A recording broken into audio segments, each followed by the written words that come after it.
നിയമസഭാ ബജറ്റ് സമ്മേളനം അനിശ്ചിതത്വത്തിൽ. ഗവർണർ നയപ്രഖ്യാപനത്തിന് എത്തുമോ എന്നത് സംബന്ധിച്ചാണ് സർക്കാരിൽ ആശങ്ക. ഗവർണർ നിലപാട് കടുപ്പിച്ചതിനാൽ അനുനയ ചർച്ചകളും വഴിമുട്ടി. ജനുവരി 25-ന് ബഡ്ജറ്റ് സമ്മേളനം നടത്താനാണ് ആലോചന. ഗവർണർ മുഖ്യമന്ത്രി പോരെ മൂർധന്യത്തിലെത്തി നിൽക്കുന്ന അവസ്ഥയിലാണ് നിയമസഭ ബഡ്ജറ്റ് സമ്മേളനം എത്തുന്നത്.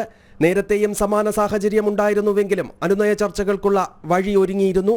എന്നാൽ പരസ്പരം കണ്ടാൽ മുഖം തിരിക്കുന്ന അവസ്ഥയിലേക്ക് ഗവർണർ മുഖ്യമന്ത്രി ബന്ധം വഷളായതാണ് നിയമസഭാ സമ്മേളനം അനിശ്ചിതത്വത്തിലാക്കുന്നത്. ഗവർണറുടെ നയപ്രഖ്യാപന പ്രസംഗത്തോടെയാണ് ബഡ്ജറ്റ് സമ്മേളനം തുടങ്ങേണ്ടത്. നിലവിലെ സാഹചര്യത്തിൽ ഗവർണർ സമ്മേളനത്തിന് എത്തുമോ ഇല്ലേ എന്ന കാര്യത്തിൽ സർക്കാരിന് ആശങ്കയുണ്ട്. എത്തിയാൽ തന്നെ സർക്കാരിന്റെ വികസന പദ്ധതികൾ നിറഞ്ഞ നയപ്രഖ്യാപന പ്രസംഗം അദ്ദേഹം വായിക്കുമോ എന്നതും ചോദ്യചിഹ്നമുയർത്തുന്നു.